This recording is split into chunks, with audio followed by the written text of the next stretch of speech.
life is good. But in this day and age, the struggle to maintain. My niggas leaving in vain, but it's the gravy that I blame. The niggas doing good to see stick up kids. $1 million cribs doing better than life is good. But in this day and age, I struggle to maintain. My niggas leaving in vain. Left to find us a gravel, living to maintain. My niggas leaving in vain. I'm done spending an obscene amount.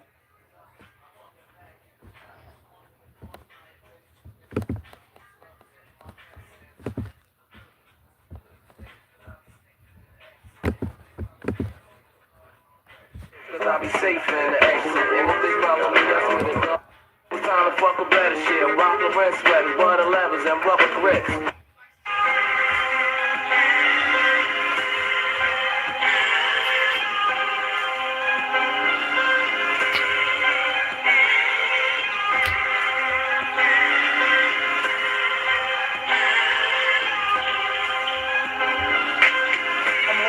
They might be in trouble today, y'all. I'm gonna tell y'all why.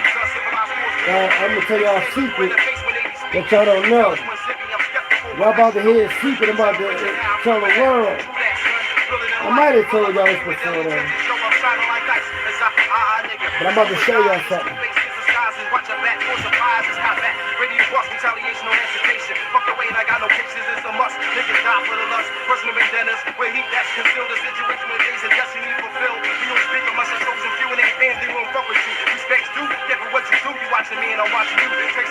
I got a treat for y'all today. I got y'all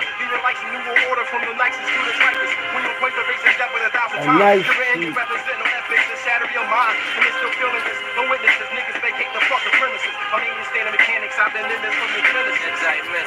The mall got hit, so while they back in hella storms with that chocolate shit, a glass of any 4/5, this whole bitch tried to bend me. Best protect my chest, slugs never go up in me, plus I'm busting plenty at whoever, cause I'm mad of it. And niggas on the streets can only talk about half the shit the kid did. 20 years inside the surf, I had bitches, the guns and money. First day after first, come up north since I was younger. 40 green, the ghetto players hunger, run up blasting, fuck ass, the niggas can't go under. I'm on some short proof, snort the kid shit again. You see me be a satellite inside the Caribbeans. My real team flip bricks, we got the king bitches, legit business, farm card, the street bitches. We smoke supply, scramble that need coke. That's a lie for my dime, believe in my seed broke. You know the situation, on face the place you in. Too late before you recognize the fucking face you in. Step back, cock the Glock, car race again. After this, you looking for the kid, but ain't no trace. Niggas be stuck dead in the game, we don't remain an honest citizen. Bitches be fucking minions, scammers be filling up the pen. I pace the Marriott, dozen scotch anticipating when will I make a yearning for riches. I got a treat for y'all. Y'all gonna like the treat. Let me pause my music. Now, the treat is this. I can get my best content when I got music on.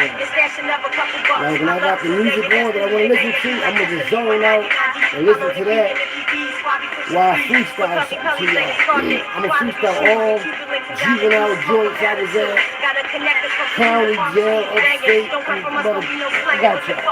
Watch this.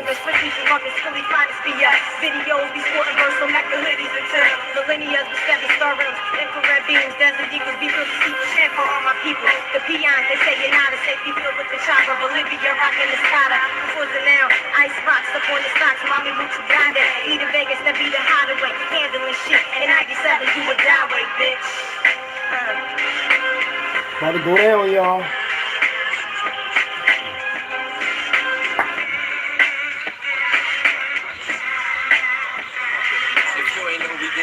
By now, you never catch up. The 7th and Pike, and now the Z got me messed up. And when the time we mess up, cause niggas pick the candy. That's why I pack the heat for demonstrations in the campus. Your house and shit is canceled, cause the journal went your section. No victim of shells, so the hit was no perfection. I'm married to my drugs. I ain't know which one to wear today. Should I wear this one? What y'all wore this one? Get up in the pot, straight on the plate, 20 SL, top down with JL, you know the green shit from close, niggas in the foyer, it's not well, I can wear all solid green color for the evenings. I'll tell y'all why in a minute. Then I got everything polo, long sleeve polo shirts, button ups, them right there, like 50 of them, the hoodies, the sweaters, find somebody wanna know the situation. It ain't like a real nigga that's from the trenches to wear a polo. A real low life. Not a nigga that want to wear it because he a fan. Professionals, never professionals, treading a show for rules. The photographs of those models is rocking low, slip cream, black is. Hello world, I'm just here to make you think. This CEO Philly Trenches Hockey Raw coming at you live and direct with this bonus exclusive video. Today I'm going to take y'all down memory lane, Philadelphia, 1980s, 1990s, the juvenile placements,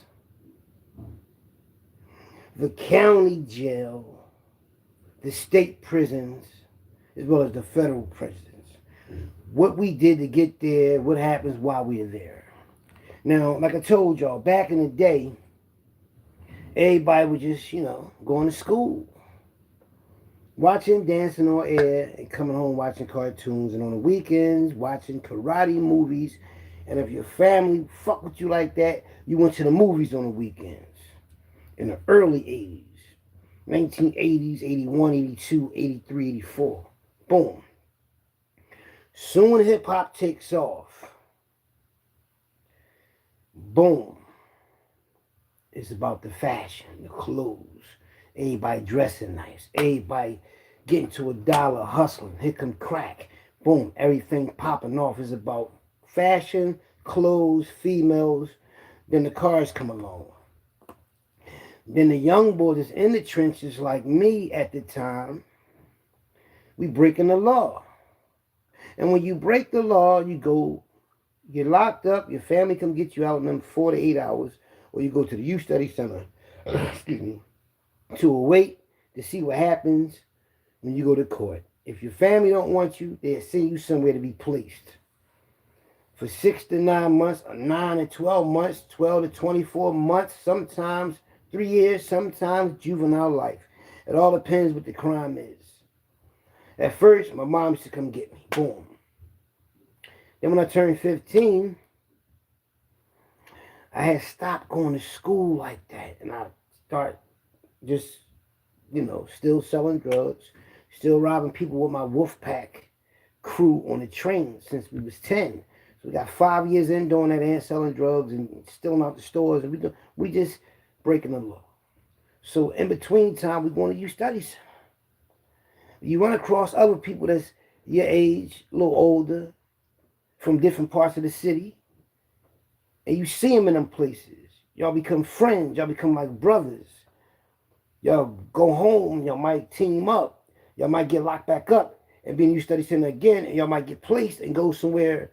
Vision Quest, Slayton Farm, St. Gabe's, Glen Mills, Youth Foster Camp, Nebraska, Envyville, Louisville, Danville, Vision Quest, Ocean Quest, Bike Quest. You understand what I'm saying? All these juvenile placements, they can send you, or they can send you home. Or they can send you in like a house in Moja, in some type of house that you have like a mom and pop type setting where there's other juveniles in there, and you in there, but you go home on the weekends and all that. Or you're in a juvenile place where they send you in there after being there for 30 days or 60 days, let you come on my home passes every week. Sometimes it's once a month. Sometimes it's every other week. It all depends where you go. And they let you get your clothes. Then you got Newcastle, out Pittsburgh. You got all these juvenile placements, and you also got Job Corps. A place they introduce you to when you're in high school. If you don't want to finish school, you go to Job Corps. They help you get your GED. They help you get a trade or something. And all these juvenile placements they sending you to, you get some type of trade under your belt. But in between time, you're going on my home passes, you still tied to the trenches. You know what I mean? And then when you go home on a home pass, if your people's out there really getting money, then they're going to take you shopping or give you some money so you can go shopping on your own. You got a girlfriend, she gonna be in your life, writing you, come seeing you, waiting for you to come home, all that, sending you pictures, all that little shit happens when you're a juvenile, But if you ain't got nobody, you probably go out there and take some money, catch another case, or get away with it, go in the store, steal some clothes, come back with that shit on because you might be a professional thief. You understand what I'm saying? So all that's popping off when I'm a young boy coming through the system. And as we coming through the system, I'm escaping from every place they send me to. And the first place they sent me to was Glen Mills. Now, the youth study center, when I first came to the youth study center, that was a horrible place to experience around the holiday seasons because I got there the day after Thanksgiving. We went to the Powerhouse. It was like a Powerhouse type rap concert. Power 99 had it though. Boom. All the hot rappers at the time was there. Boom. The next day, I think it was Thanksgiving, or it happened around Thanksgiving or on Thanksgiving. But the next day, you know, people usually give a family money to go shopping and all that. So I don't know if that was Black Friday, whatever. So, you know, we know from being on the trains that people going to get on the trains to go down Center City, go shopping, and we robbed them on their way down to go spending their money.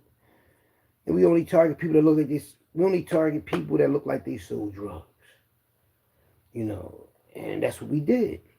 We get locked up because we get away with what we did. My brother took somebody's shit, took all the boy money and everything. And when they catch us, I got all this big ass jewelry on, looking like Big Daddy Kane with all these big ass rings on. I'm thinking they're going to take my shit, but they don't. They just put your shit in the envelope. So I take the case because they don't want to lock me and my brother up. They just want to get one of us. So my brother said if I take the case for him, he'd give me this big ass hand bone bracelet in his property. So I agreed, shook his hand in front of the public defender, and I went up Glen Mills. He went to House Jamoja. But when I got up Glen Mills, I'm going to tell you something. The youth study center around the holiday season is so depressing because they got the Christmas songs playing up in this motherfucker. You get to watch what's on TV about what the city is doing, how they preparing for the city, and you down Center City because you on the Parkway. You study center on the Parkway. You can see the lights. You could just tell that Christmas atmosphere. This shit was getting the fuck on my nerves because I didn't want to be locked up. So, and you get to see other juveniles. They got you in this type of classification where you got to wear these type of shirts. You got to be on an honor system where as though you be good and all that, and then they change your shirt, change your unit, and now you in a better unit. We got more space to do shit. Shit was crazy. And that smell of that soap, smell of that bathroom, man. Every time I got locked up, that same smell used to get me pissed off. That's why it's a snap in there. I mean, so experiencing that, experiencing fighting, bullying, motherfuckers trying to take your snacks and all of that. But Banzar was already rough coming through the joints, coming through them camps.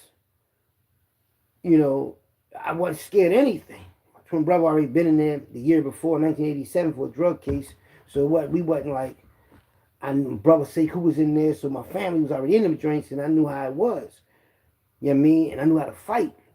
A lot of my friends was in there on different floors, the 3rd floor, the 4th floor, and the 5th floor. So when they send me up Glen Mills, right? When I get up Glen Mills, there's like people from all over the United States up this motherfucker.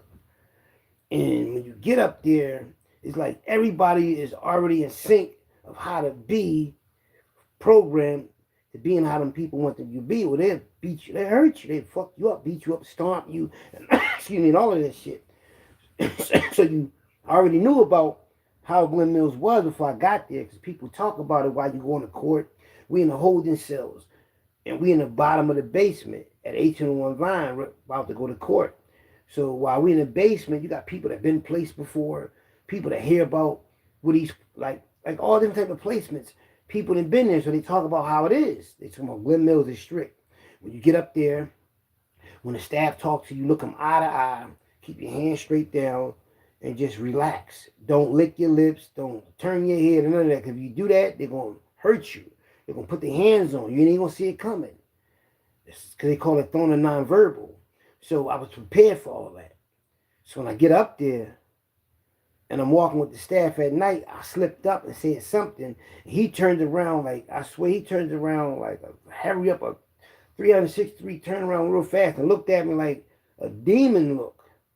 And I stepped back and thought about what the boy told me in the holding cell, that never say nothing back, let them do the talking, and cause that's like interrupting them and disrespect, and they hurt you for that. So I had to know all this shit.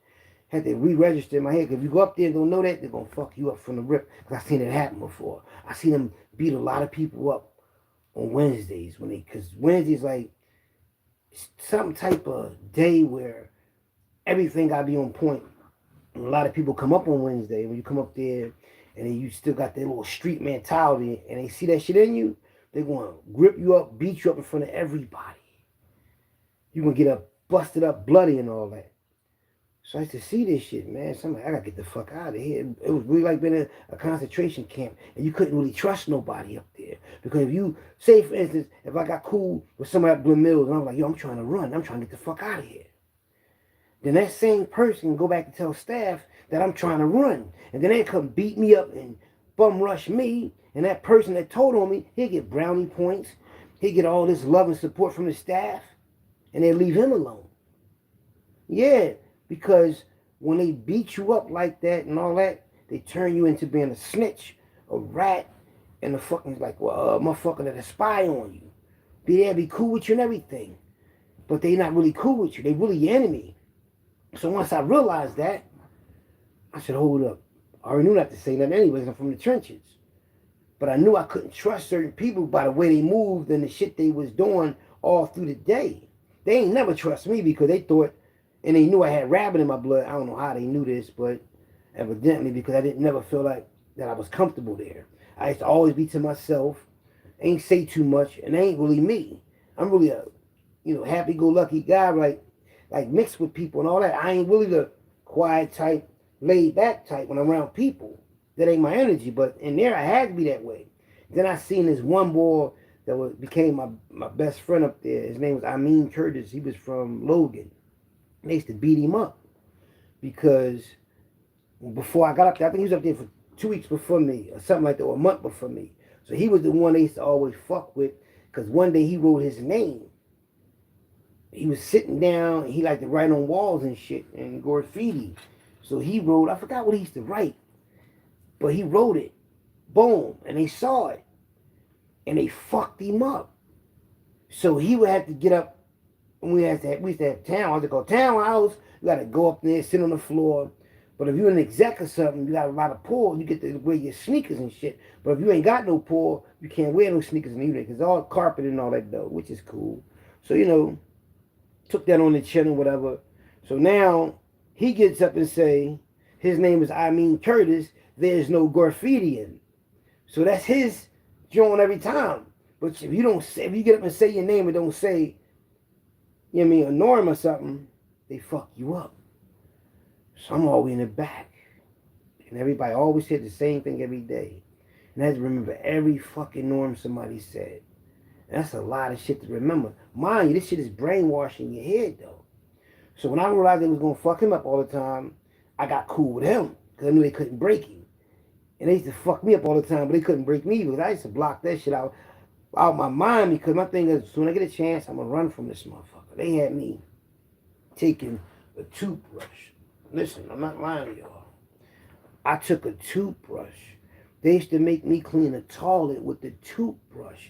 They used to make me clean outside of this big-ass cottage unit thing we was in and make me clean the sides of the walls with a toothbrush. Like I was in the army or something. Because in the army, when they punish you like that, they used to make people clean shit with toothbrushes and they used to make them peel potatoes.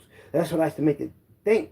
In my mind, okay, they got me thinking I'm in it. And they used to try to break me like that, but that shit didn't break me. Because at the end of the day, people cleaned the toilets and cleaned that whole building every fucking day. So shit was never dirty. You know what I mean? But they got me cleaning inside of a toilet with a toothbrush every morning. Right? Got me picking up cigarette butts, right? So every night I would look on the board, and whoever had the worst detail, they're gonna get up 4 o'clock in the morning, 3:30 in the morning, and the night watchmen gonna come, because they all got night watchmen that watch the unit, that watch the grounds, that walk around every unit through these underground tunnels, and then they come out and check everybody in there, supposed to be there, check everybody room and all that to make sure everybody there. But they would come get me 3:30 in the morning, come wake me up. I'm motherfucking sleep because they didn't trust me, thinking I was gonna run. I went through this shit for I think 7 days or some shit like that. Call you being on concern. So this how I would know I was on concern. This how I would know that I was on concern. I would look at the board, and the board would say the details. Everybody had to do a chore at night, and if you was on concern, you had the worst chore to do. And the worst chore to do is cleaning up the ping pong room or the pool room. You play pool, or the laundry room. If you had something real light to do, like change trash cans or something like that, you ain't no concern. My shit was always the ping pong room and the pool room. I'm like, why am I more concerned? Oh, we don't trust you today. We think you're going to run. They don't know I'm not going to run until I go to fuck home. They don't know I'm not going to run while I'm up there unless I can find a little out. I'm getting the fuck out of there. So when I first go home, before they even put me on concern and all that, and I'm going to tell you why they had me on concern. Because I went home on the home pass before Christmas. And I went to the after midnight in the club. I mean, we had a ball. The picture I was showing my twin brother, when after midnight, I'm in there too. Because the picture's way bigger than that. It's that somebody cut the picture in half. And I don't know what other half of the picture at. So I'm going to the club and all that. I was on a 5-day home pass. Went to see all my friends, everything, had a ball. Go back up there with brand new clothes, all type of shit. But now I can't go home till I think February. So in between that time, I'm trying to run. Or I did go home. I know I went home, I ain't go back.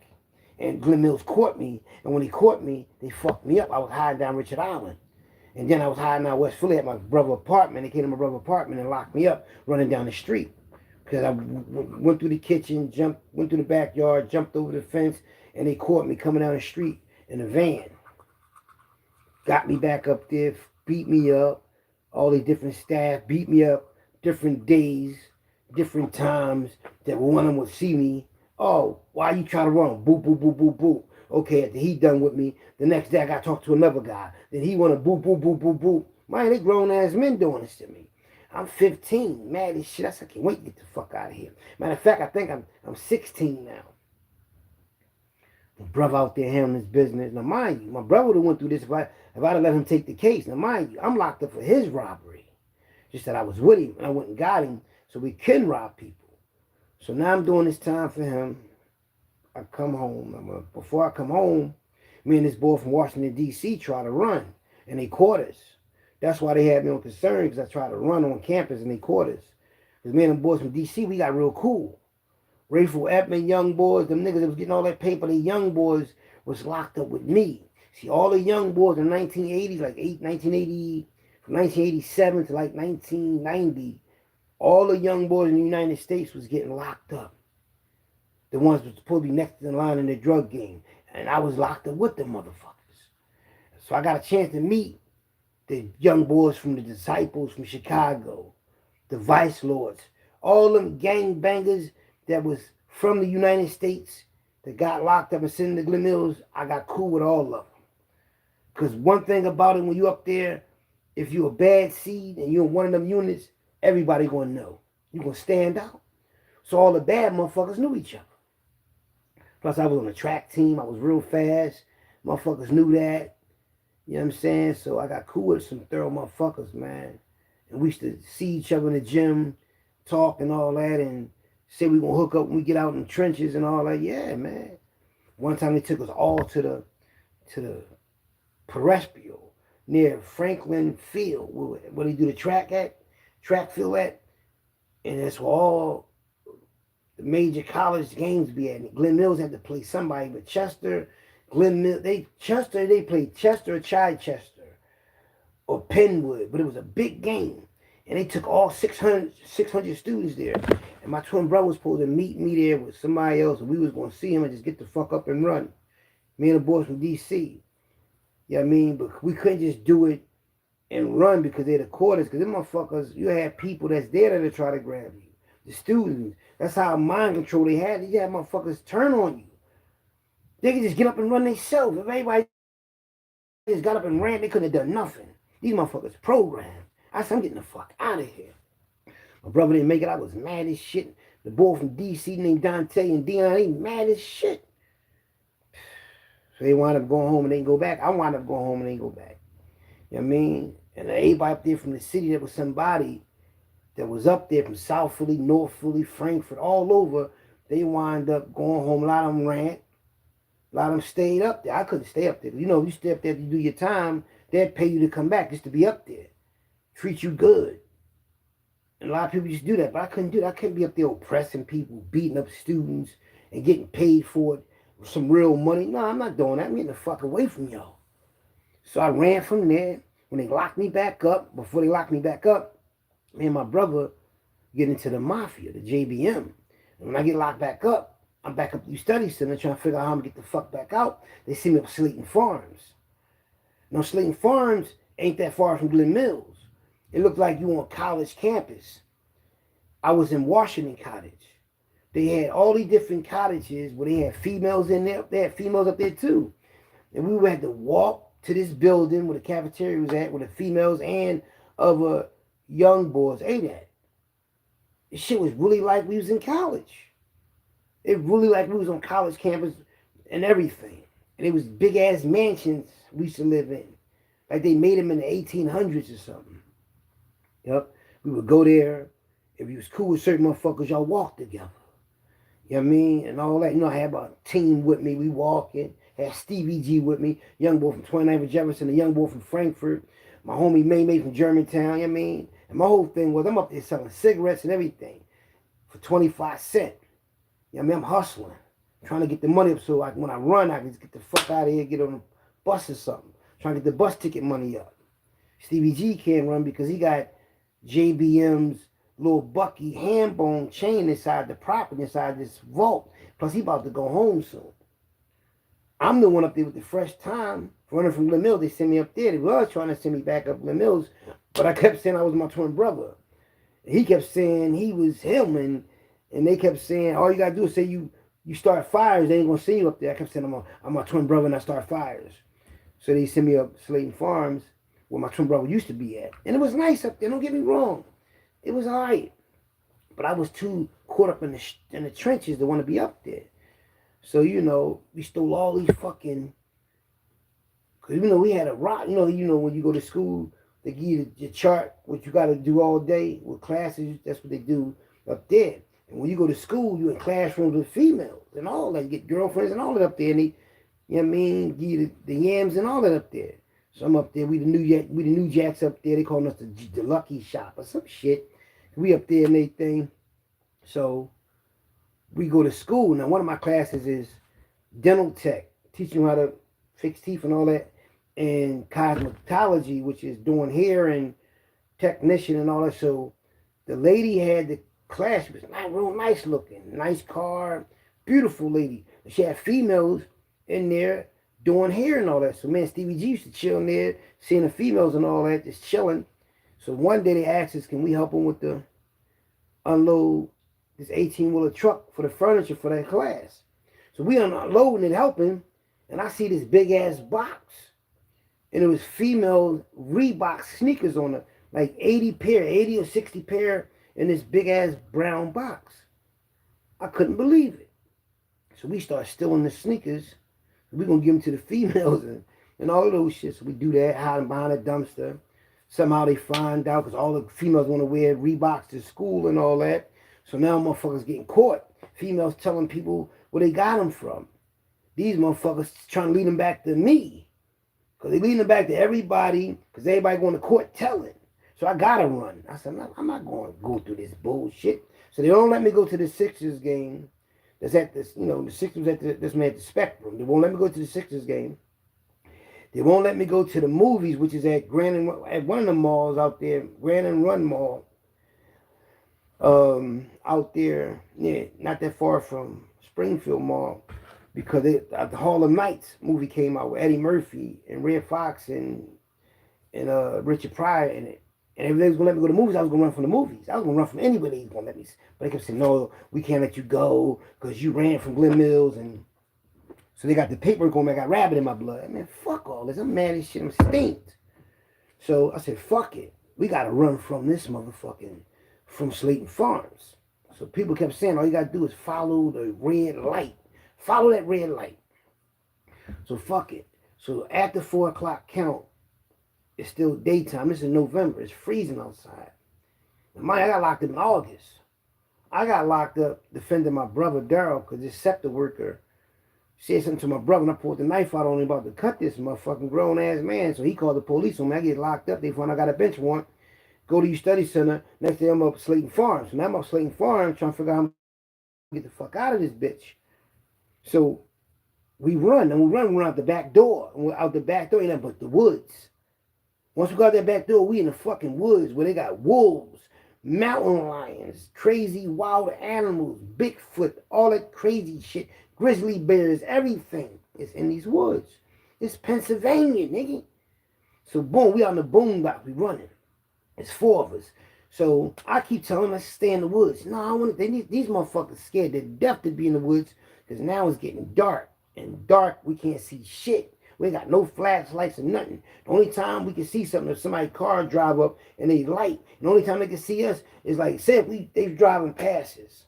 That's the only time they can see us is when they up on it. That's how dark it is. So every time they would ride by, we used to stay on the side of the road like we was mailboxes because the white people live out there got to come up to the side of the road with a mailbox and get their mail. I'm talking about, that's crazy. And their house ain't nowhere near the mailbox. So I said, we go through the woods, ain't nobody going to see us because we know they looking for us. Because when they find you, they take you back to your unit, put you in pajamas, and everybody laugh at you. So one day, everybody was making all this noise. So I look over the banister and seen a couple of people wearing pajamas that tried to run. See, a motherfucker will run when he tell you they going to run. They just do it. And every time somebody ran, they came back, staff got them all gripped all up. They got pajamas on, everybody laughing at them when they come back. I said, they ain't gonna never the fuck laugh at me. I'm getting out of here. So now we in the woods. I got 2 pairs of sweatpants on. I got some low top black Gore-Tex Nikes on. Cause you know, that's what J-Ben was wearing, the Gore-Tex Nikes at the time. So I got locked up with them, and I had a short set on. I mean, La Costa Portis with the rooster, I had the short set on. Boom. So I got locked up in the summertime. So mind you, it's August, it's November, so my sneaks is dicked. Because I had them for 4 months.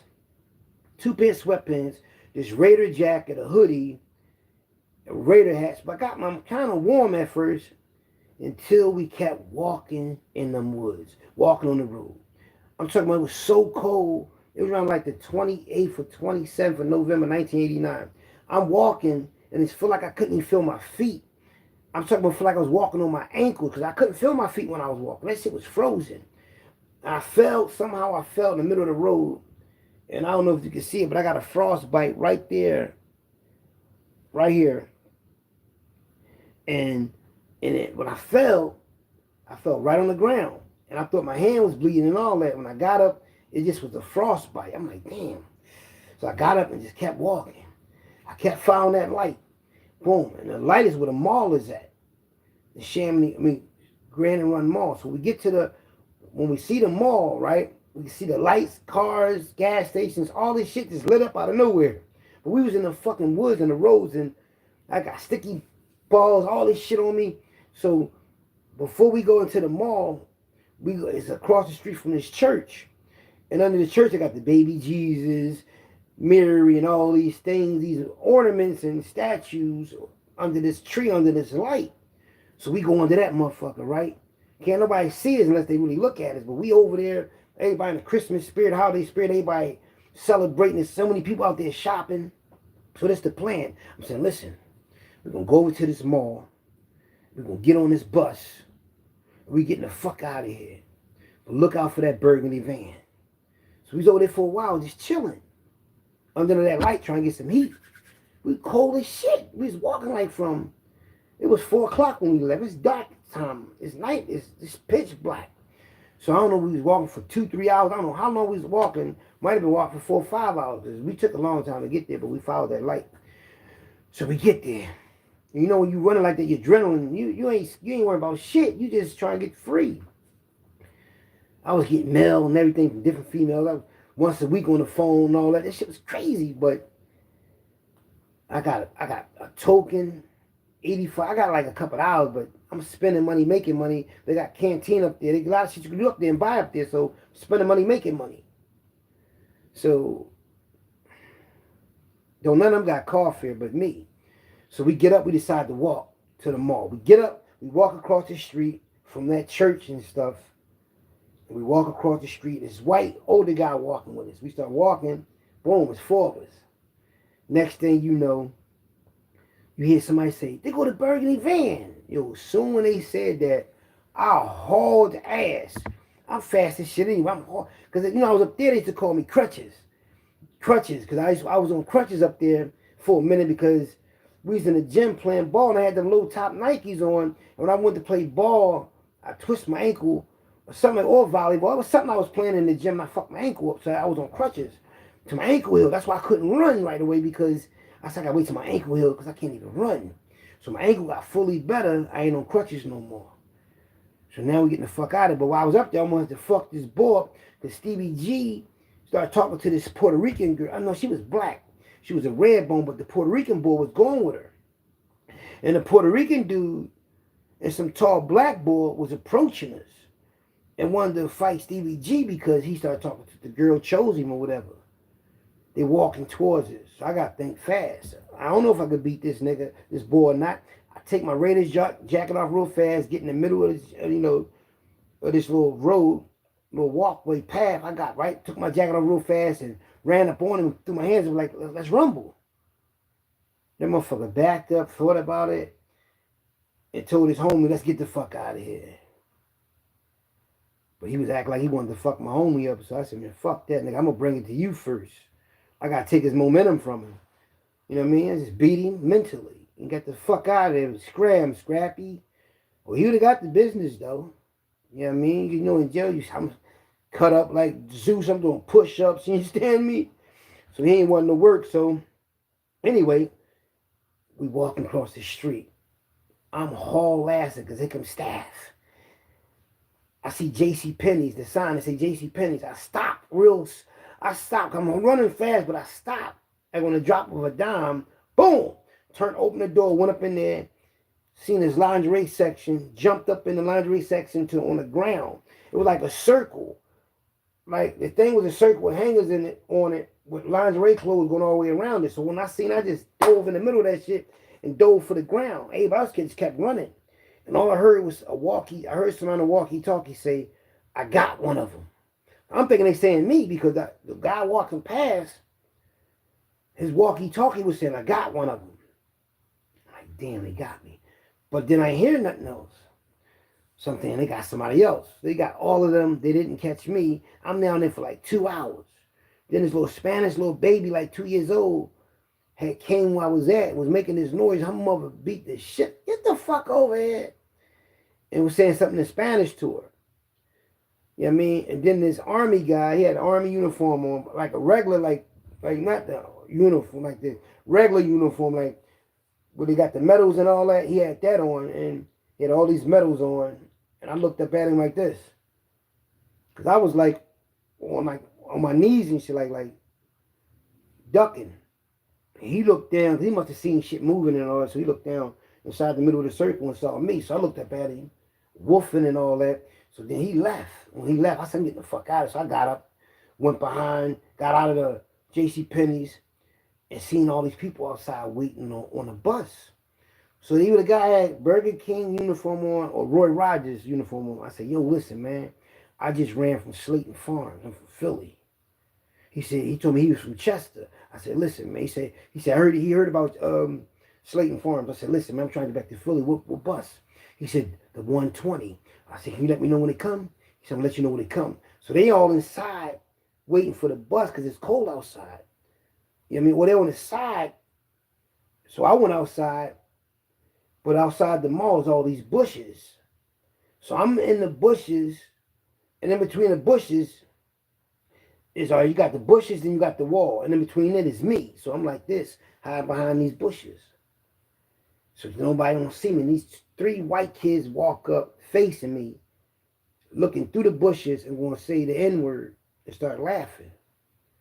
So like, we get the fuck out of here. That's what I say to them, right? And they just shocked and thought I wasn't going to say shit and walked away. So I'm there for a while. Then I see this cop car ride by. He had one big ass siren. I don't know what county it was. Might have been, it wasn't Springfield, because Springfield County was the other mall we went to.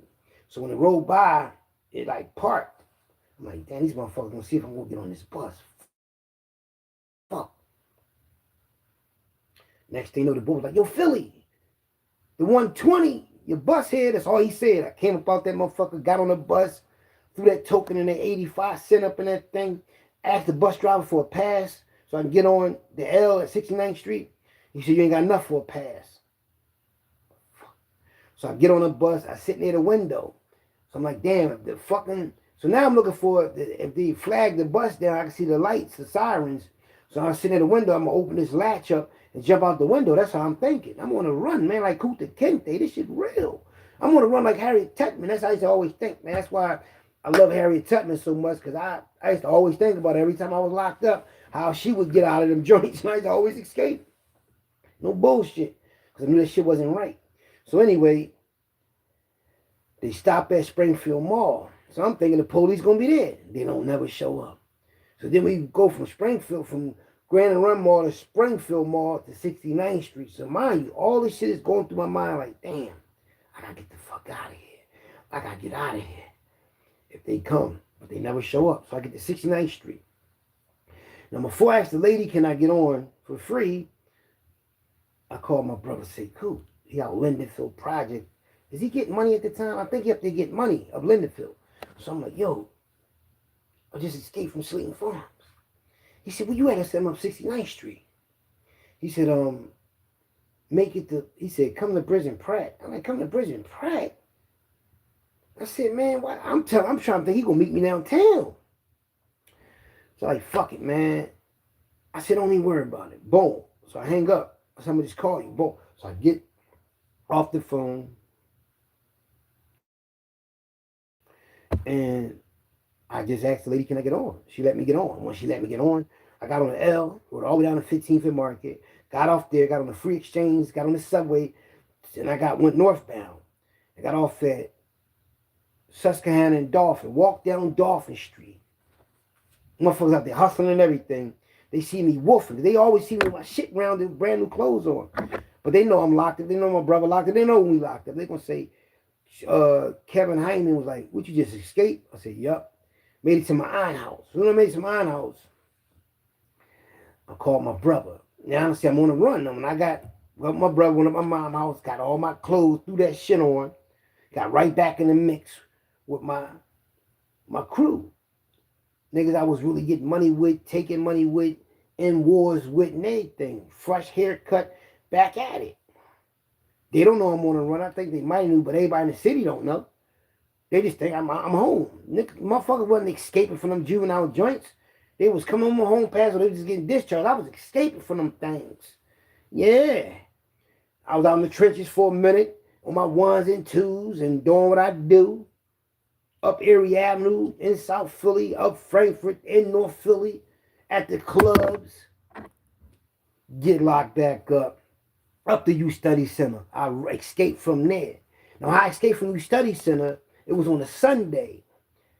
You know what I mean? And I had been on the 5th floor.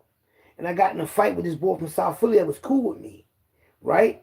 So after me and him fought, they said I was a troublemaker and kicked me off the 5th floor. The staff up there gambling with the motherfuckers, shooting dice with them, them white Monopoly dice with them for cigarettes. I ain't smoked cigarettes. But they gambling with them, bullshitting around with them on the 5th floor. They kicked me off, but this is how I got on the 5th floor. Because I tried to escape, me and this boy from Blumberg Projects. And we had went in this room that ain't had no gate on it. And when they did count, they seen us in that room. And they took us down to the 2nd floor. And they had me in the nurse office. And I took the motherfucking fire extinguisher and told them to back the fuck up. Because I was going to jump out the window and hit the window. I was, man, that was 3 stories high, though. And that bitch didn't work. And somehow they got it out calm me down or whatever. That's how they put me on the 5th floor. And then after I got in the fight, they put me on the 3rd floor. A burnt up unit that was supposed to have been the females unit. But it was burnt up and they was repairing it. But they put me on that unit by myself and had me sleep on a mat. And had a staff watch me every 8 hours. And they used to bring the food to me. And they had the VCR TV and let me watch anything I want. That's when I used to watch all of them back in the day flicks with Robert Townsend made. And I watched The Lords in the Hall. Because one thing about them staff, they used to bring all them videos in there for us to watch so we can learn shit from. So Mr. Wilmore was like, and I thought Mr. Wilmore was in the JBM because he used to dress like us and look like us. And he used to come down Richard Island one day. I'm like, this nigga in the family? That's what we used to call it. This nigga, that's what we used to call that shit. We ain't called it JBM, we called it the family. Is this nigga family? You know what I mean? So one day he was like, this is what he told me. It's my track record. Going through the youth study center in that summer of 1990. He was like, listen, the ones that sneak through the cracks is the quiet ones. They the ones that escape. Motherfuckers going out the window. I try to escape from out the window. Y'all see the thumbnail, that picture of me? Mr. Singh drew that of me when I tried to escape on his watch. He come through the joint one day, check all the windows. And one day, he found that the window was unlocked because he went away for 2 weeks. He found all these sheets and knots.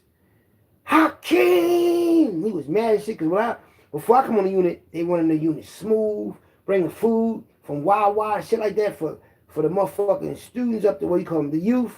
I come up there, I manipulate everybody. They call me a manipulator. I manipulate everybody on the unit to try to run. Before I get there, everything smooth. So he come back off his 2-week break and find all these tied up sheets.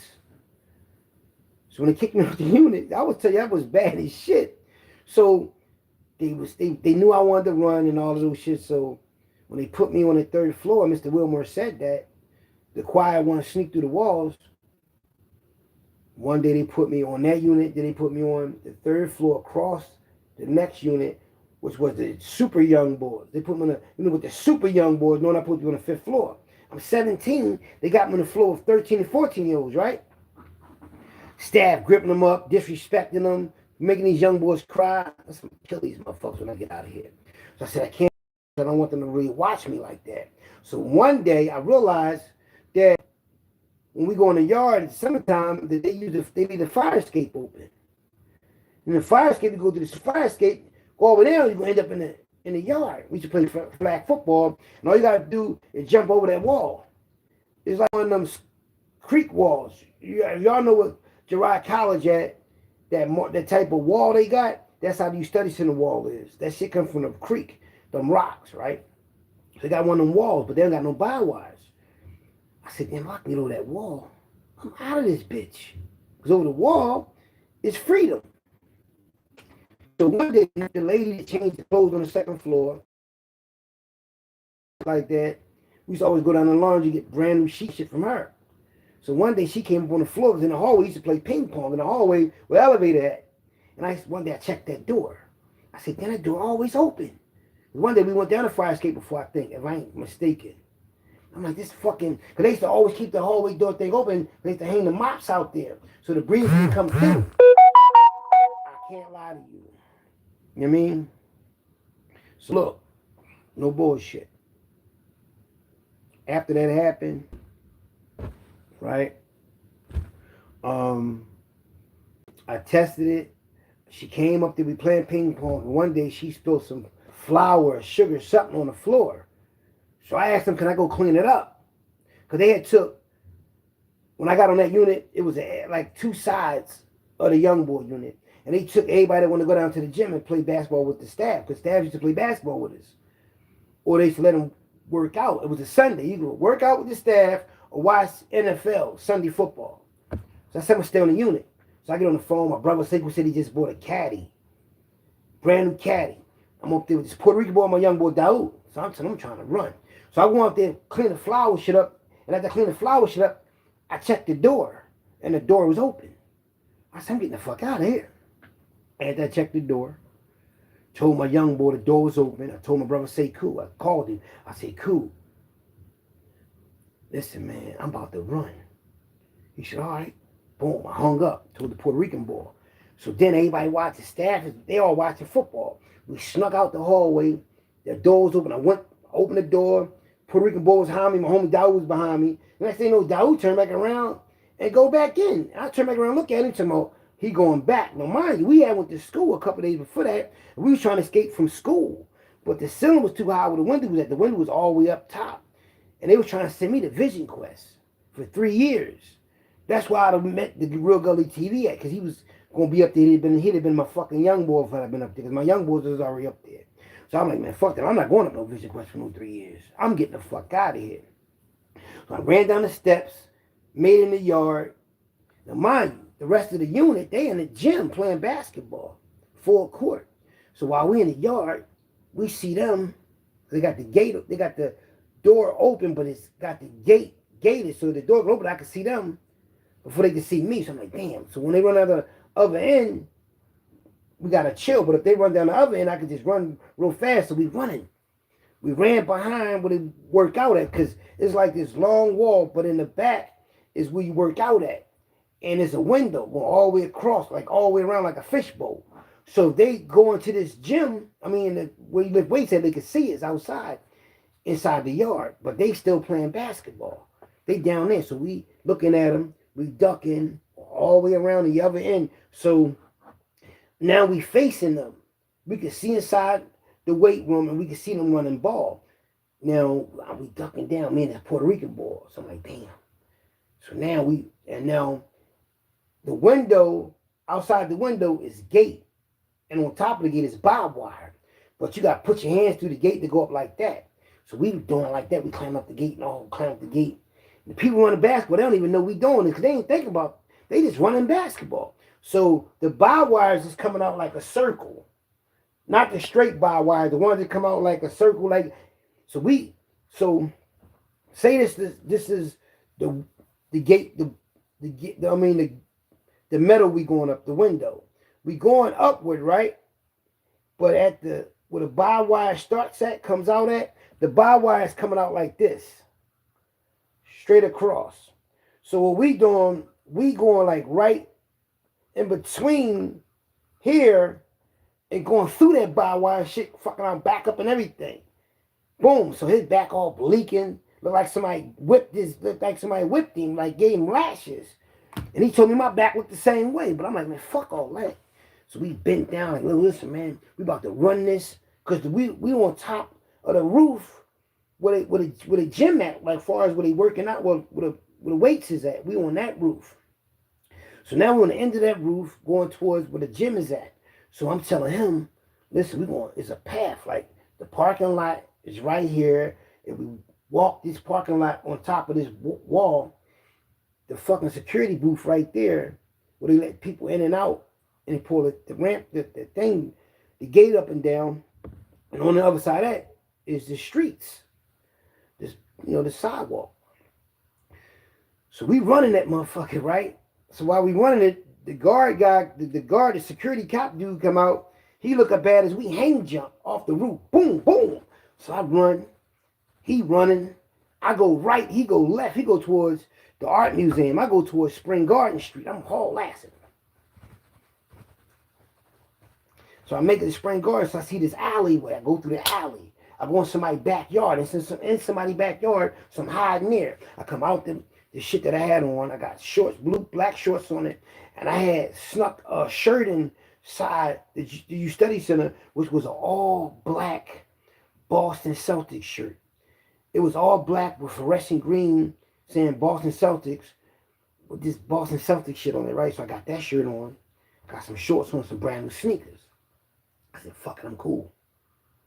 Boom. So I'm in the backyard. I can hear people in the house playing music, watching TV. I had NFL on and all that. So I was anxious to knock on their door and say, please, can y'all help me? Back then you got to memorize people's phone numbers and shit like that. You ain't had no 215. This is summer of 90. So a couple hours went by. I said, fuck it, I'm coming out. Because I used to always walk out the backyard, go through the alley, come back in, go back to the house. I said, fuck it, I come out of there and walk, boom. I get to Spring Garden, walking down towards North Philly. I'm like on 19th and 20th in Spring Garden, walking. I see this boy that get money, I know named Chance from North Philly. So Chance he pulled up in the car, got his girlfriend with him with big earrings on. I said, what's up, twin? I said, I just ran from Study Center, man. Take me to my aunt's house. He said, bet with no sweat. Boom, he take me there, boom. And when he take me there, I get to my aunt's house, everybody already knew what's going on. Now I'm on the phone talking to my mom. I'm on the phone talking to my mom in the kitchen. My niece behind me with gauze and peroxide doing like that to my back. Now my aunt support me. My mom like, why do you run? You had a police kicking down my door. I said, Mom, I couldn't do no 3 years, man. Fuck all that. Boom. So when I hang up, I said, Mom, I'm on my way up there. So on my way up there, I run to the police that chased me before. When I snuck on the subway before, the police chased me, and I ran on the tracks from Lombard and South to Wall and Locust. I ran on the train tracks. So this cop is on the bus with me. So while he on the bus with me, I'm acting like, now we on a shuttle bus because something wrong with the train, so I'm acting like I don't even see this motherfucker. It's like 6 months ago, but I remember him. He's standing with me the whole next time. I'm like, damn, I hope this motherfucker don't recognize me. So anyway, I get off at Bridge and Pratt. I go up there. When I get off the bus, my brother got my championship Frankfurt Chargers wool jacket. And he got the wool jacket, and we got all these gold rings on, gold chains on. He walking his pit bull. But he's getting all the money up there. He's the drug dealer up there. So I'm like, okay, but I ain't worrying about that jacket. I'm worrying about this brand new leather jacket that I bought, that I got hidden in my mom's room. I had just bought this jacket before I got locked. It was an all-black butter leather jacket cost $600 that I got on sale for $300. So I got it in my mom's room. So I got it on the hanger, but I got my mom 3-length coat over it and zipped up. I said, Mom, you know, that's what we do. We all wear each other shit. We all brothers. So if they see a brand new coat, of course they're going to want to wear that. If I'm locked up, he got my coat on, so you know you're going to want to wear that one. So I went in the house, went in the closet, threw some clothes on, some fly-ass shit with that butter leather jacket. Boom. Went got my hair cut. Next thing you know, I'm up on 19th and Cumberland. The same boy that helped me get away, he gave me the car ride. Guess what he said? Damn, Twin, let me hold something. He asked me, can he hold something? Because he thinking, because I just come home, everybody just broke me off all this money and all that, and I got all this brand new shit on. No, I already had the clothes. You understand me? Just that I'm back out here. So after that, you know, got back in the mix, got locked back up. Got locked back up. I'm trying to escape again from your studies. That's when I think Mr. What's name checked the windows. So now me and my cousin Jermaine Bad is trying to escape. Because I got on the second floor where that lady changed the clothes at, and I snuck a hanger. Matter of fact, I told one of the workers that worked with her, lived on my unit, I said, yo, you work with the lady, man. Can you bring me back a hanger? He said, yeah, I can bring back a hanger. I said, I'm going to show you how to get out of handcuffs. So I got the hanger and showed him how to get out of handcuffs. Boom. So I got out of one handcuff, right? But the other handcuff messed me up. But I'm going to show you how that happened a little later. But me and my cousin Jermaine, we got this handcuff. Boom. So now I'm telling him, once we get this handcuff off and the sheriff open the door, we're just going to run past him. So we get the handcuff. We sneak the handcuff on the sheriff van from the study center to going to the courthouse. So we got the handcuff, the hanger on us inside the sheriff van or police van. They ain't got us in the sheriff. They got us in the police paddy wagon. So we trying to get the fucking handcuffs off us before we get 3 blocks away from the study center, which is the courthouse. But they always take this little long route, I guess, to confuse us. So I'm getting one of them off, boom. I think I really couldn't get it off. So we get there, we got to hide the hanger inside the door. It was like a hole. So I said, fuck it. We was just going to just break, handcuffs and all. But the way they opened the door and had it, we couldn't run. So out of nowhere, my lawyer tell me, don't say nothing about them cases. I was over Holmesburg County Prison. And when I made bail, they put me back in the study center because I had juvenile life. So I'm dealing with the juvenile system and the adult system at the same time. So my juvenile lawyer said, don't talk about your adult case. They're going to slip up and let you go. So I said, all right, fuck it. I ain't going to say nothing about it. So the sheriff came to the cell and opened up the cell because me and my cousin Jermaine in there talking all type of shit, keep killing time. So the sheriff came to the door, opened it up and said, y'all two, if you pick out the number, I'm going to let you go free. I said, for real? So me and my cousin Jermaine Bad is sitting there picking up Eagles at 4:30 all day. Yeah, I'm going to be at the buffet though because my daughter having a big party. It's $45 a head and they're going to have the Eagles on and all that. So we're going to be there, but I'm going to go live though. Y'all going to see it and all that. Show you how I move for real. Anyway, so Jermaine pick a number, I pick a number. He said it ain't the number. So Jermaine pick a number, then I pick a number again. He said I hit the number. So he let me the fuck go. Let me go. Later on the day, they were supposed to take me over to security. That's what he said. That's what they were saying. You know what I mean? But the juvenile placement the juvenile shit let me go. But I still had juvenile life. So I don't know what made them let me go, but they let me go. So when they let me go, I'm out. We'll go down Richard Island. I had a pair of Jordans on. Had the Jordans on. Boom. Went down Richard Island, looked in the mirror. Then went got a haircut. Then I jumped in the Benz. Did I jump in the Benz then? No, I think I got locked back up. And they sent me up the hikes. And then after my twin brother got unalived, they put me on a hospital trip because I didn't want to run from the funeral because my aunt told the judge to let me go. So when I went to the hospital trip, they shackled my waist and not my legs. So the staff that took me was one of my dad's gang war homies from 23rd and Diamond Street Projects. So 3 of these dudes was brothers that worked up there. My dad ran the biggest gang, so they was under my dad's authority back then. So when they found out that was my twin brother that passed away, that was their homie's son, they just let me be on the phone all day. So he really didn't watch me like that when he took me to the hospital. He let me get on the phone and everything. Bought me a hoagie and everything, a turkey hoagie, a Welch's grape and all that. His girl worked in Temple Hospital. I'm on Temple, brought in Ontario. He let me get on the phone. Temple let me use the phone, but I got a jumpsuit on. But under the jumpsuit, I just got the jumpsuit on, but I got a all blue velour Fila jacket on and some brand new high top Reeboks on, right? All white. So I'm like, damn, I'm getting the fuck out of here. So I'm on the phone, everybody I'm calling to come get me. My little cousin say, all our cousins out there hustling and also dumb shit.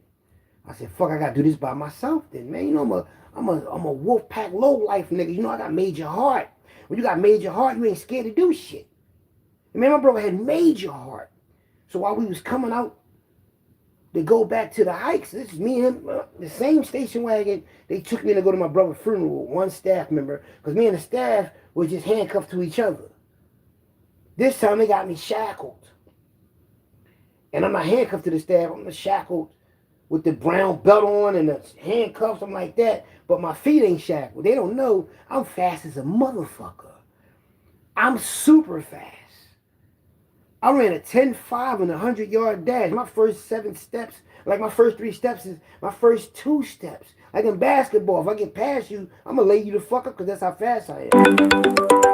Right? You know? Back to track. Now listen.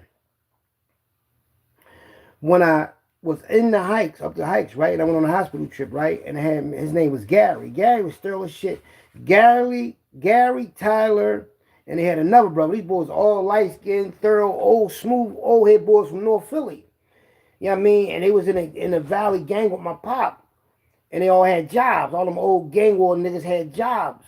Working with kids and supervising them and all that. So when he took me to the hospital trip and all that, and I went to see the doctor about my hernia, so I caught a hernia before I caught that case and went and got that juvenile life bit. So, you know, medical checked you and all that, and they said, we got to have him take this operation on him. So I went to Temple. These 3 doctors, I think 2 of them probably were students, but they looked like they was from India. And, you know, they told me they had to shave, and they want to shave me down there, and they was going to take the hernia out. You know, when you got a hernia, the bottom of your stomach, if it open up, your intestines can go down to your inside your nutsack and choke you. So they had to try to close it up. It was like no bullshit, no diddy. It's like right here, you can stitch right here, but it's like lower, like right here.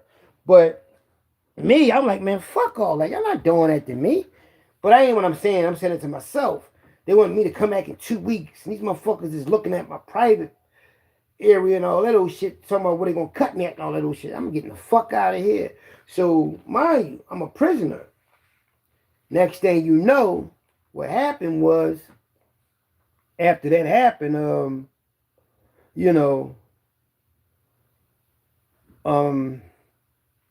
I got up. Gary was talking to his girl. Gary was in love with his girl. I mean, he's a nice little woman. You know, Gary was a ladies' man. You know what I mean? And while he was talking to her,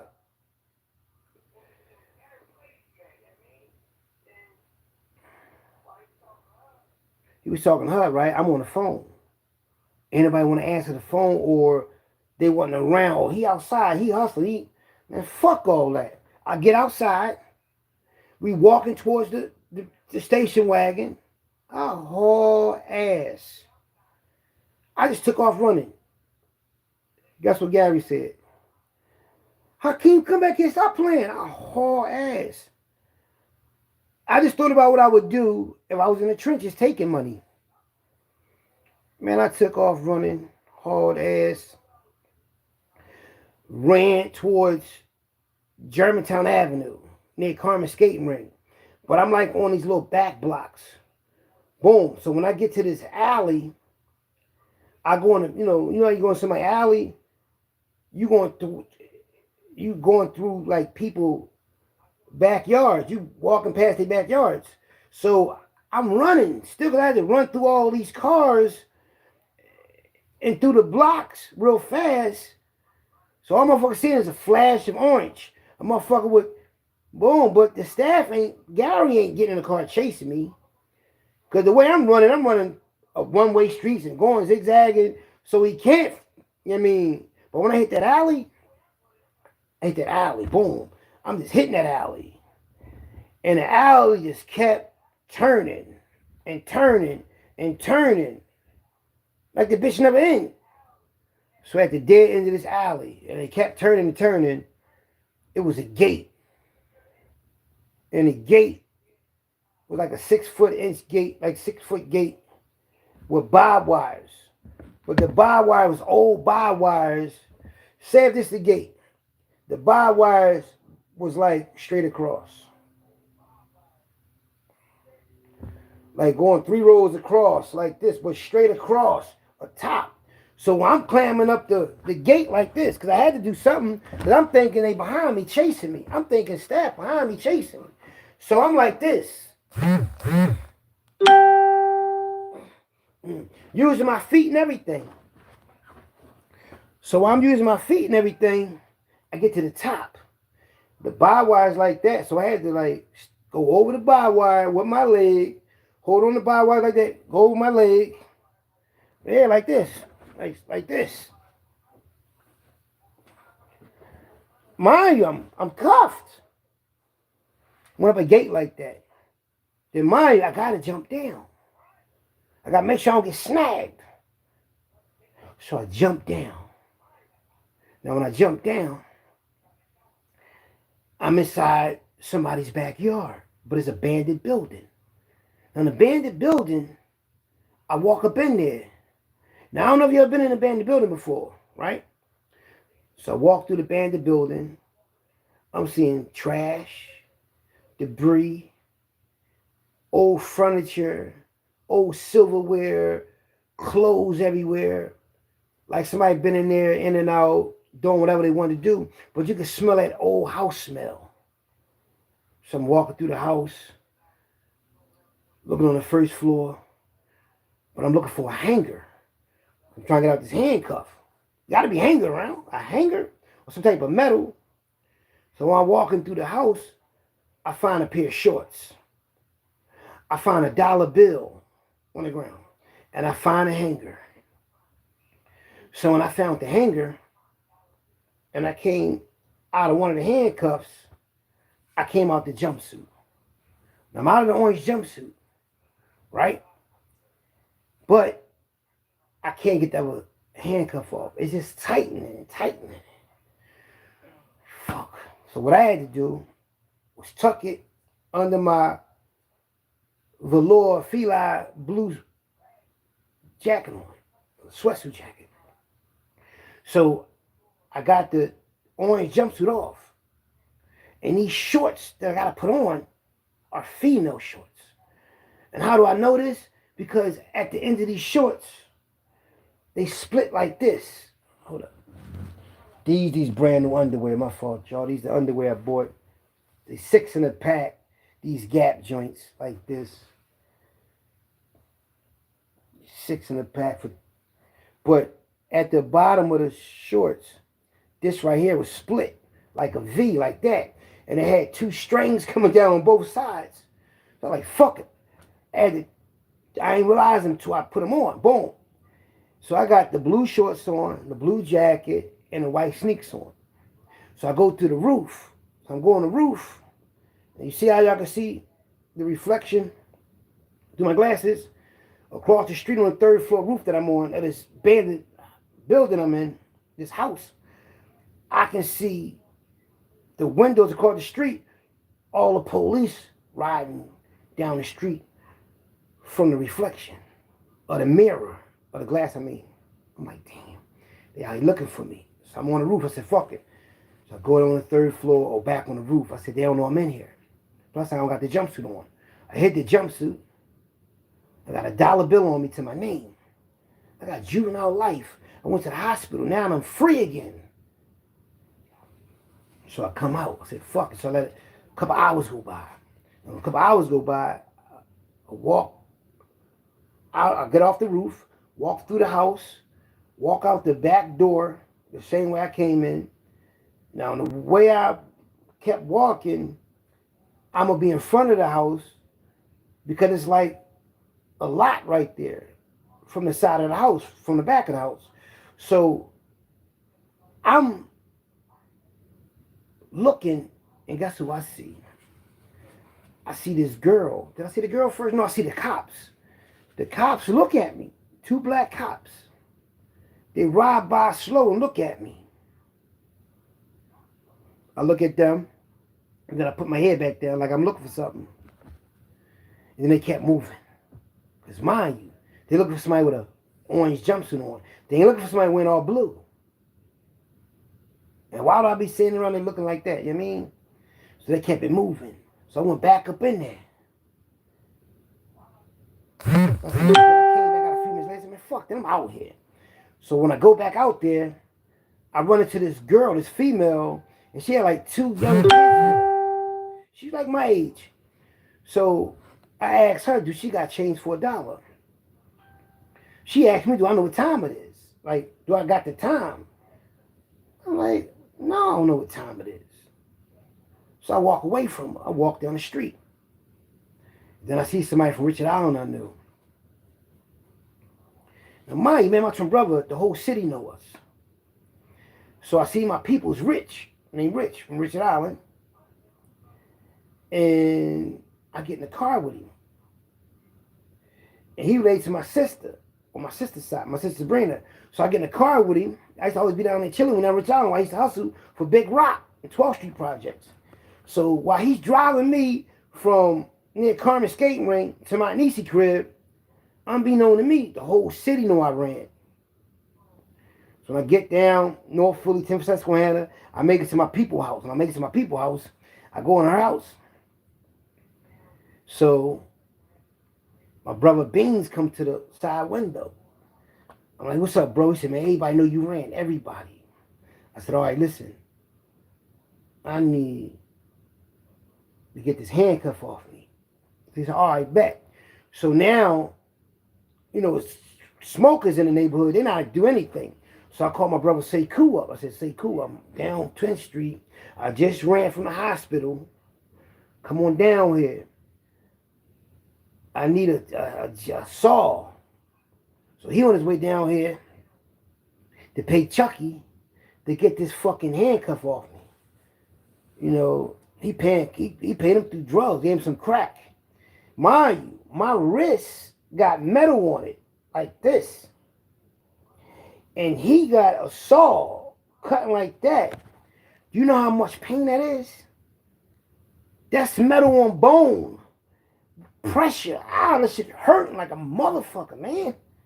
So I had to stop a lot. Motherfucker sawed it off me. Got him off me. That's how I escaped from Super Max, Cornwall Heights. Second time, they just let me go. Early. And I had the electronic monitor thing on my leg, and I took the electronic monitor thing off my leg. Yeah, but that's how I ran from the hospital. During juvenile life. Only had 6 months in. A 3.5 year bit, only did 6 months of that. I'm getting the fuck out of here. Yep. So I ran from there, man. So me running from all these juvenile placements and getting away and all that. You know what I mean? Who you know can do that? Like, can run from a Supermax. Or, then after I ran, everybody in my unit ran. They wound up tying the staff up, locking them up in the laundry room, still in the car, and running the car through the gate, and they got up out of there. My unit. All the niggas that was with me, low-life Wolfpack members, they all got up out of there after I ran, because truth be told, they said it was boring after I left. I used to call up there every day after I ran. Yeah, man. Got up out of there. And then one day I'm on the county bus, the county sheriff bus going to court. And I went from the detention center to Holmesburg. When on the way to Holmesburg, I'm handcuffed. And they give you a hanger with your clothes on it. And I showed everybody, and I think I had a paper clip too, I think. I showed everybody how to get out of handcuffs while we was driving to another prison. If you want to get out of a handcuff, all you got to do is when the handcuff is on your arm like this, when it's connected, take a long piece of metal, straight, like the hanger part, like this right here. Hold up. Oh, here we go right here. I got it right here, y'all. See this right here? Now, say this hanger, right, is like this. It's the hanger. And you take the circle part and you put it in the back of that space. It's going to open up like this. It's going to open up. The way it closes, then when you connect it, all you got to do is put in between there and twist the metal, and the metal will unlock itself backwards. You ain't got to stick nothing in that little hole. You stick it in the back where see how I connect like this? The both metal piece? Now, not this piece that's by itself that hooks, but the piece that it snaps to. You got to put it in between there, and it's going to open up. So that's how I did that, though. But escaping from anywhere I was at in youth foster camp, I escaped from there by not going back. But I could escape from there when they took me to the hospital, but my temperature was at 101, and it was snowing real bad, and I was way the fuck out. In the middle of I was up Danville, in the middle of the mountains, in the middle of Pennsylvania, man. And that's a long ride to get home, So I said, fuck it, man.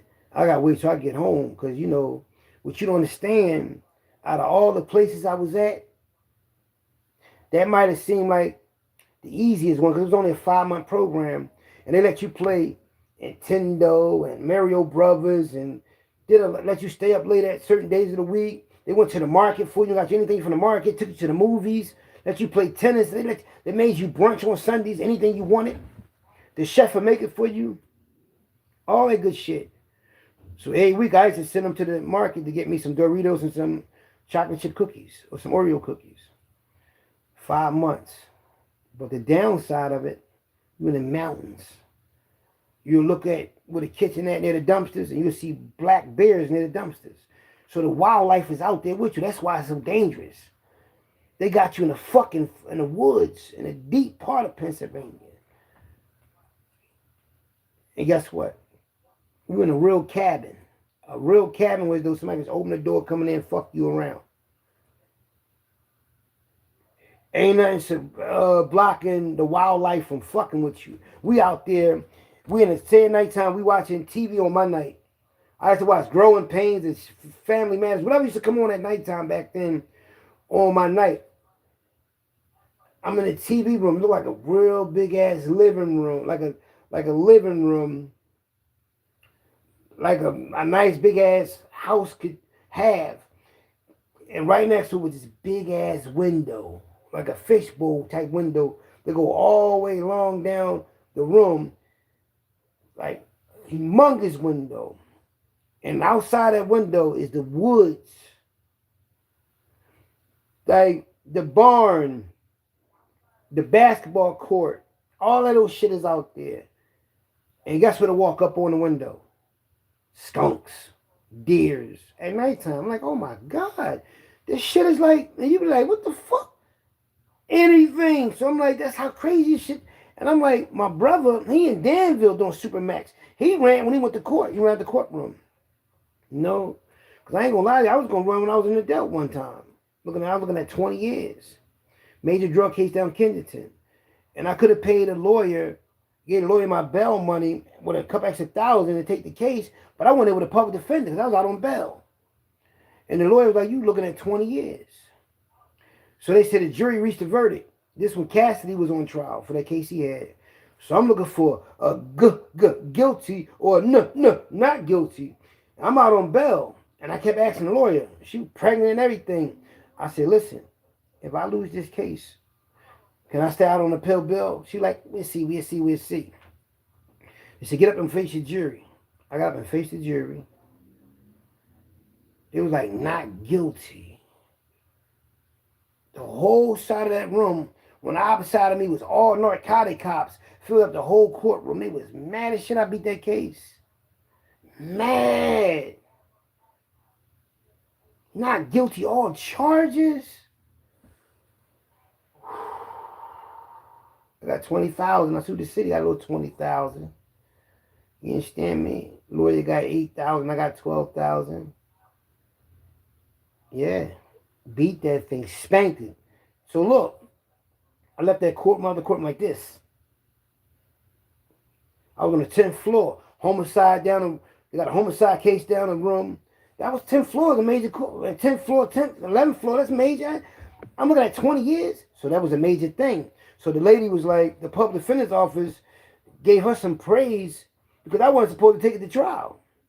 I took a drug case to trial with a public defender. And she pregnant. And she beat it. So she got recognition in the office as being a good lawyer because I coached her to that thing. Because one day I ran into the lawyers. And they was like, you know, the lawyer that had your case, she got recognition off your case. Plus, they said the case I got went upstate for that I got found guilty on, Supreme Court overturned that conviction. That's what she told me. She said, guess what? Supreme Court overturned your conviction. Yeah, so I was supposed to be 4-0 as a parole violator, not 3-1. Yeah, and I was fighting. But the trial judge wouldn't give me my transcript. He wouldn't give me my notes and testimony at the trial level. See, the trial notes of testimony was going to be part of my exhibits when I appealed that conviction. But they wouldn't give it to me. You know, see, all my life I've been a fighter. Whether they locked me up and sent me somewhere and I ran, I knew I wasn't wrong. For some reason, I knew I wasn't wrong. So me running from Youth Study Center, I mean, the youth foster camp, Slayton Farms on foot. Yeah, man, I ran from Slayton Farms on foot from there and got away. Out of 4 people, I'm the only one got away out of 4 people. I ran from a hospital trip in shackles from a staff and got away. Ran from the Youth Study Center, inside the Youth Study Center on a Sunday, 1 o'clock in the afternoon on a Sunday, and escaped from the Youth Study Center. Broad daylight. Me and another boy helped him get away. Yeah. How many people can do that? After 3 attempts. First attempt they caught it. Second attempt they caught it. After that third one, yeah, though. And I ain't even bragging, though. I'm just letting y'all know, man. Did I ever get away from a police station before? The handcuffs before? I can't remember. I think I did. I ain't really sure. But I've done some heroic shit, getting out of shit. First, I know what happened. One day they locked me and my brother up. And I was on the run in 89. And I gave him an alias, and they just let me and Mikey go home later on that day. You know, we was out Montgomery County. This lady, they let this lady, some supervisor lady came and get us, and she gave us 2 tokens, man. Let us go. That shit is like, it really touched me out of the situation. It is people that out there that really try to help the youth, man. A lot of kids growing up go through a lot of shit. When I was coming up, man, Youth Study Center, they was raping people in Youth Study Center, man. Niggas raping motherfuckers in them juvenile placements, man. Y'all hearing about all the people got these lawsuits now? The staff was raping kids. Kids was raping kids. Yeah. You know? And you'd be surprised what people are going through in these juvenile placements. You never know what this on their mind.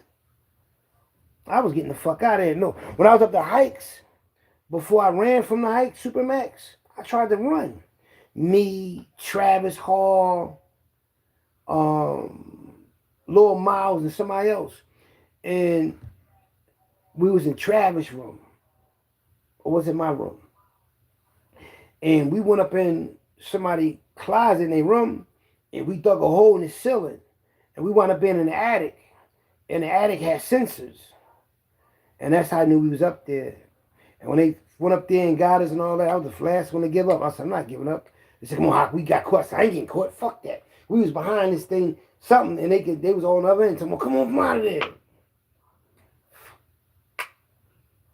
I'm the only one up there that really wanted to run more than anybody. They knew that shit, man. They used to watch me like a hawk. And I finally got up out of there, though. My mom was up there running, though, but I got out of there, though. Today, it's my daughter's birthday. She turned 21. Yeah, I mean, my Kia, happy birthday, baby girl. And we're going to celebrate today. We're having a big dinner for 12 of us. And where we going to be at, they're going to have the Eagles playing and all that. So I'm going to video it and let y'all see it. Let y'all see the food that I'm going to be eating. Top of the line. Top of the line. I'm like, damn, Hockey Raw really doing this thing. Yeah, you know what I mean? I mean, take care of your family, man. That's what you do. Head of household. What you think I'm supposed to do? Take care of my family. Ain't all about just having nice things to wear, like with polo shirts. You know what I mean? To wear. Man, I got 1,000 of these shirts. I got 1,000 shirts, period. But this is the Eagles today, baby. When I'm going out to dinner, I got this on. Yeah, you gotta understand me. Slim down, y'all. Y'all see that line? I'm good. My birthday coming up in 2 weeks. Yeah, I'm back. February the 5th, my Super Bowl party. Woo! But I gotta get the car, though. I gotta get my car, y'all. Gotta get that white Beamer truck, the X7 thing. Why not? Well, I mean, it's gonna be something foreign. Why not? I deserve a car. I ain't really had nothing like nice in a while, you know. It's like 2017, I came out with something new. It's like deja vu for me, all over again. This time I got way more money. I could see the money. Before I had to make the money though it was there, but this I know it's there. You know what I mean? They talk about that money, that, you understand me, I'm already in me. You know what I mean? Think about it. They talk about, the boy made a video talking about the girl giving the boy home health care, money and all that, and get the card and all that. The girl giving him the card. The girl giving him the card because it's her shit. This boy's so late in the game about shit, man. That ain't no new game. That's a game. For those who know, in that lane, getting that bread, handling their business, eating off this situation. He watching a motherfucker make that money. Wink, wink. He got to get to the girl. She got to give him the card. Just imagine having 2 cards like that every week. And extra stack, which is $1,000 every month. What the fuck is wrong with these bulls, man? He just peeping game. This game been around for like 7, 8 years in the city. He just getting, you mean, the biddy already on point. You mean, shit, you know what I mean? Everything connected to this. They better send it. They better send that thing to this. They better send it to this a week. They better send it to I'm gonna show you Cash App.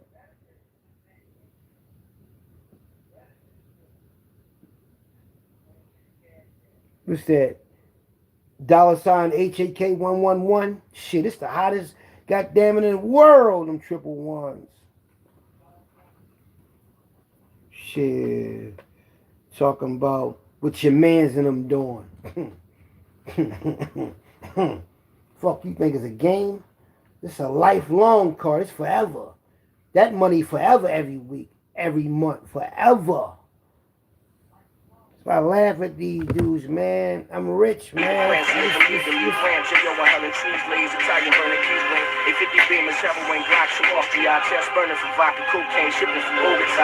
Fly niggas take pings with diamond cluster rings, living equal to kings, birds and the good things, and things bring vision to have more. Get this clean, what match your rap for? You know what I mean?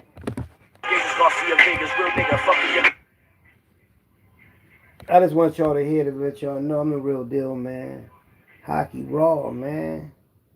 Now I'm back to our regular broadcast. You understand me? And man, like I get it again because I want y'all to understand them juvenile joints, even in the county. I beat the county by putting the paperwork in. I had 2 armed robberies. My bill was $100,000, $50,000 a piece. I had 10%, $10,000 to get out on a run from the hikes. I ain't been home to even hustle that up. But I read them law books, studied the law, and realized I can get out of jail in speedy trial motion. And I got out. Just filed that motion. I ain't had to pay nothing. Me just filing that paperwork was the bail. Yeah. Plus, how many people can say their lawyer paid their bail before? Ed Meehan paid my bail before in 2014, 2015, yeah. So, you know, Coogee Rap said his bail was on sale. He said, what? Coogee Rap said his lawyer was so good, his bail was on sale. My lawyer was so good, he paid my bail. How about that? Check that out. Exactly. And gave my check back in the courtroom. And gave him a couple days to give it back to him. Because he went in his account and paid my bill with his money. Yeah. After that 20 days, what you think I did with that 20, with that money? With that $4,500. That $45 check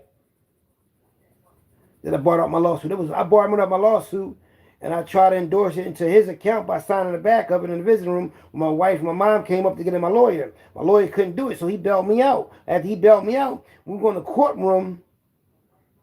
He gave me the check. But if he would have just beat the case, I wouldn't have to pay bail. But he postponed my case. And they gave me a court date for 30 days, so I had to make bail. So I made bail, but he paid the bail and gave me back the check. Man, that was the summertime. What do you think I did? I moved my woman into a brownstone crib, got the rental, turned it the fuck up out in them trenches. That's what the fuck I did. Because I had extra money. And I took that $4,500 and took some other money, and, you know, in Mom Duke's name, you know what I mean, that A1 Plus credit, and said, we out of here. You know what I mean? That's how we did. And I came home, and niggas like, how the fuck he jump on that motherfucking silver Charger, nigga, with the Hemi in 2015, nigga, summer. Yeah, soon I came home. Y'all see me in the picture in the last video sitting on the Malibu. That's when I got out of jail on bail. That was that summer. I had the braids. Nigga came home. And from 2015, after I made bail, from 2015 to right now, I just can't talk about everything. I just can't let y'all know because it's a 7-year statute of limitation. So if this 2025, right, I could go all the way back to like 2016, 2017. From 2017 to like 1983, I could talk about. In 2017, I had the white Enclave Buick SUV and the black one and the white one. Because in my car, I had this car hit the side of it, dented my car, and my insurance was good, but the car hit me insurance put me in that motherfucking Enclave for 2 months and gave me a check for like $1,900. What? You know what I did with that money and that car and did what I was doing already? Man, I was up in the game. And I hit the casino and hit the lucky lady for $5,000. I got 2 Queen of Hearts on 21 blackjack and put, what, 25? Then I think I put $10 or a $5 chip on a lucky lady. They gave me $5,000. February the 1st, before my birthday, and I was just eating like that. Then I just start chewing. Keep it safe. They ain't 100 getting indicted on it, line out. Just, I mean, exactly.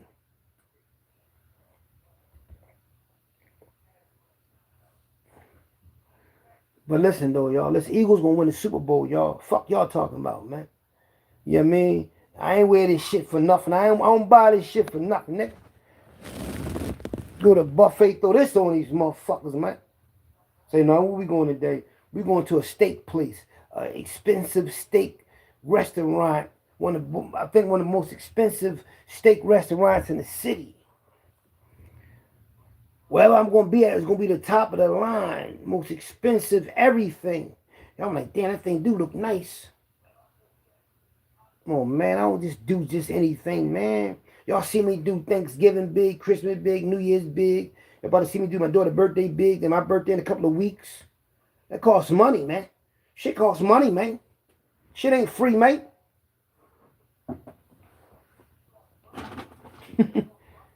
Talking about he getting money. He can't never shut me down, man. You late in the game, young boy, trying to wear polo at 50.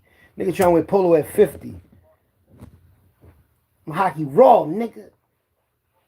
I like these Gap Jones, though, man. These Gap Jones right here, 6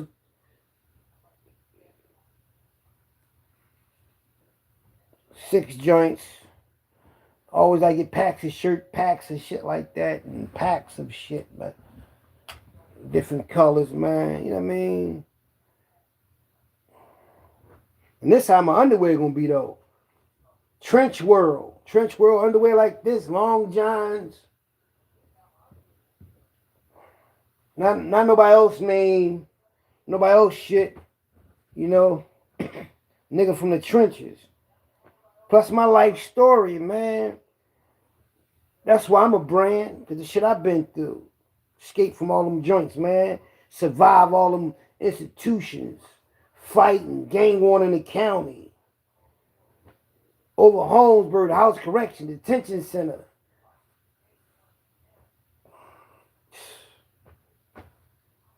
Going to store. Taking people phone time. Watch people get knocked out, dragged across the floor.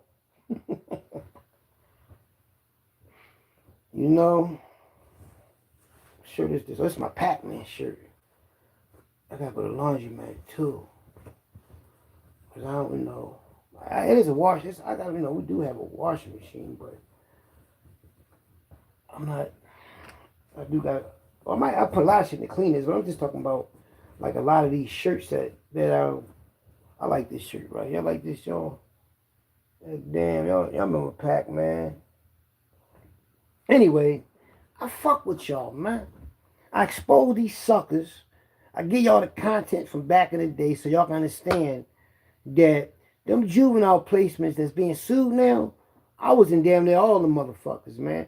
I was up the youth study center at least like 6, 7 times. I was up the hikes 3 times, Super Max 3 times. I watched that bitch flip like 20 times. Slayton Farms, Glen Mills. Yeah, I was at Glen Mills a few times. I ran and they sent me back. Glen Mills twice. Slayton Farms once. The hikes 3 times. Youth foster camp. Yup.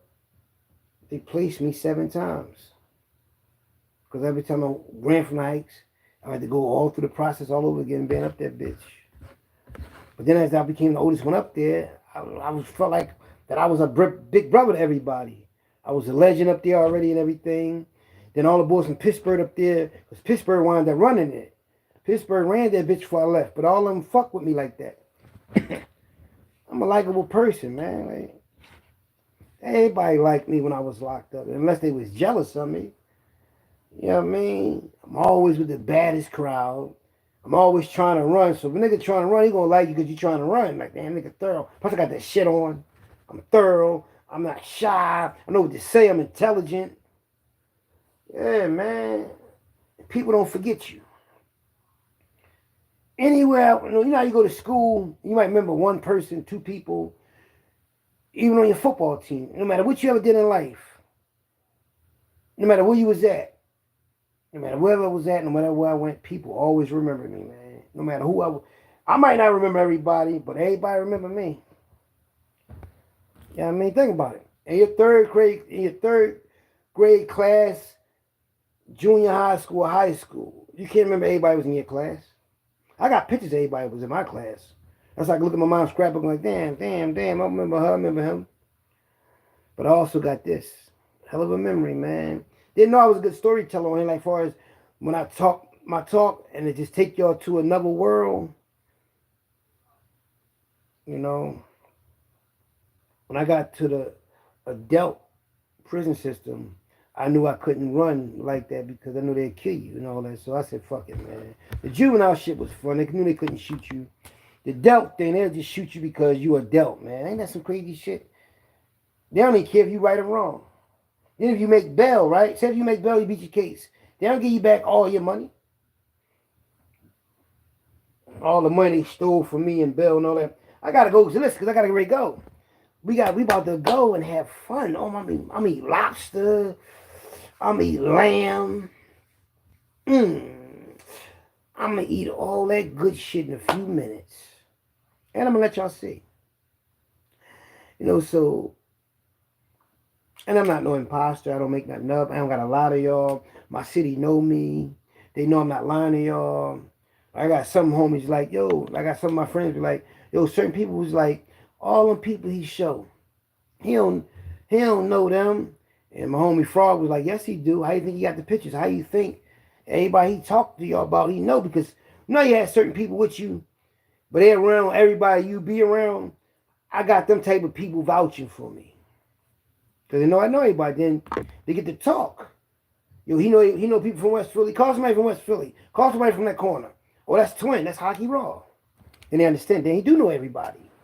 Because one thing about your city, the people from the underground world that break the law, sell drugs, rob people, kill people, sell drugs, hustlers, whatever they do, they want to know each other. They want to know who's who and what's what. They're going to know if a motherfucker lying about saying who they is because somebody got to vouch for him. Somebody got to say, you know what?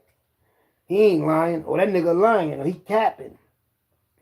But when you got somebody that's really stamped in your neighborhood saying, yo, he official.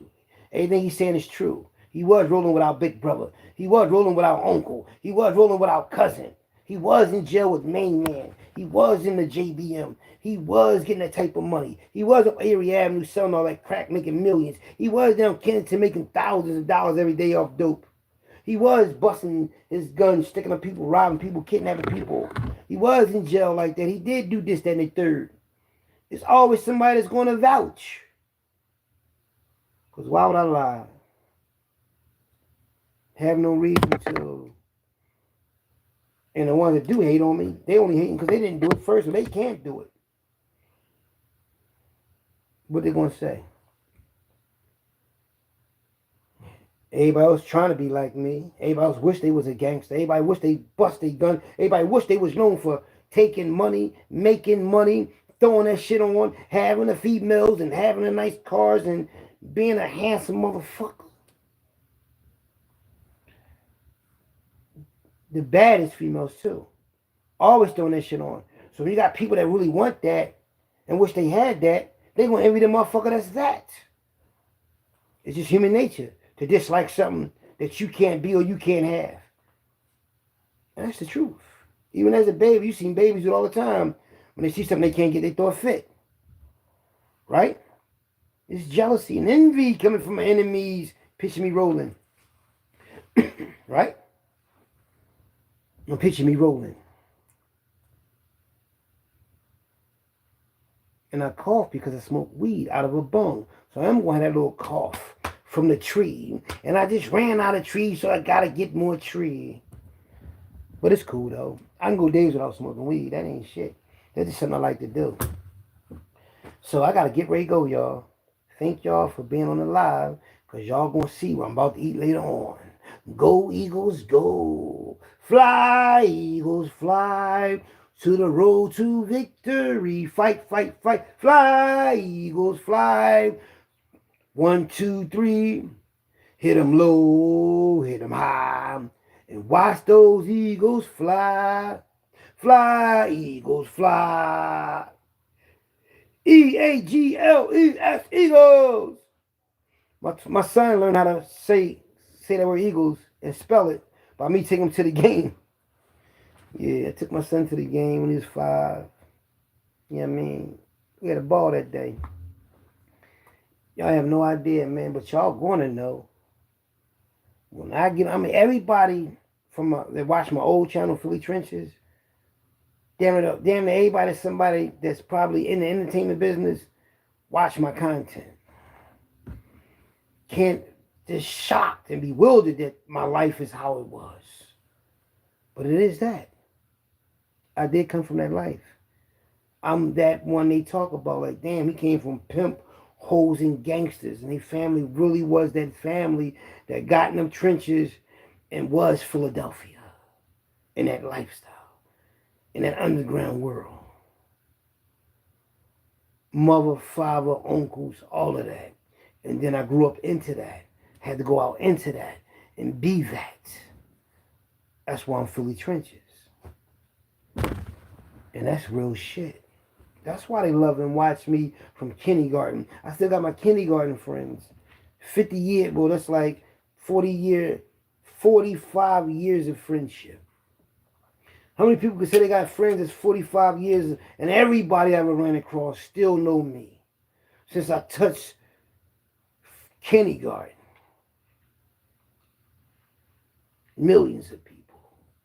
Philly trenches, Philly trenches, Philly trenches.